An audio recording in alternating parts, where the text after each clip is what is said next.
Now we are visiting Ron, who is an opal dealer. Ron, could you tell us about how you got interested in rocks and gems? Well, yeah, I was an engineer, aeronautical engineer, and that took me all over the world. And from that, I met a lot of people. And I met a really good friend of mine who was a miner in Australia. Cool. And he was basically the one responsible for teaching me how to cut opal and that, because where I was at down there was nothing to do at night. So I learned to cut opal as a hobby.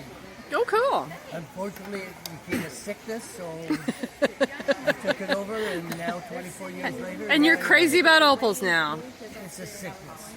I take pills for this. So when you were in Australia, did you also maybe mine some? Or I do. I own the mine. Okay. I've been involved in the mining. I do most of it, not all the cutting. And then I do 36 shows a year all over the United States. That's a lot of shows. It's one about I'm here for about 9.5 months. So there's one about every other. Well, I only have 3 weeks off. Wow, that's a busy life. Lots of travel. All over the country. So I try to bring in stuff that no one else has ever seen before. Sure. Oh, sure. Pieces that are unique, not only just in the opals, but unique that you'll only find them in one place in the world. And that's Okay. Australia. Well, I know you have a special piece that you brought in. If you could show that. Of course, you have lots of special pieces. This one is called a Koroit opal, a Koroit nut. That's been on 2 world tours in the National Museum. Wow, lots of color in There's it. only 6 of them in the world. Well, there's more than 6, but this is one of the largest ones of this quality. Okay. So that's a very unique piece. And what area of the world did this come from? This comes from Koroit, Australia. Okay. It's actually the name of the place is Koroit. Okay. So that is a really unique stone. That's beautiful. And when it comes out of the earth, what does it look like? Ugly, really ugly rock. Okay. You would never know what was in there. You might see a little speck of something.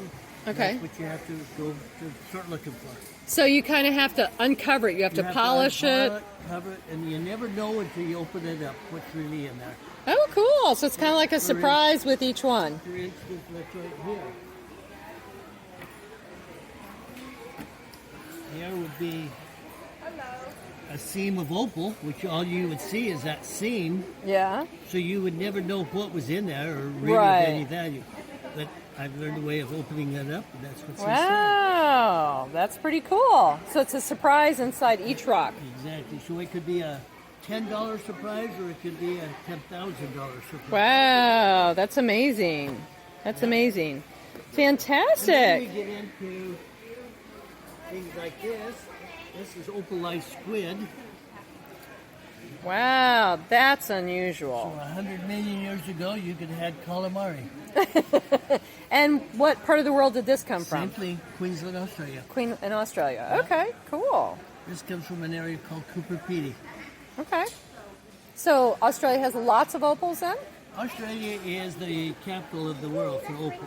Okay. That's our national stone. And because Australian opal is in excess of 100 million years old, it's the most stable opal in the world. Okay, so that means it's best for jewelry. It's for jewelry and stuff. Yeah. So it's least likely to break and easier to cut. Okay. There are other opals in the world that are very beautiful, but they're not as old, and so they are not as stable. Okay. Well, I appreciate you taking the time An honor. to do the video with us. Absolutely. And thank you very much, Ron. Thank you for inviting me back every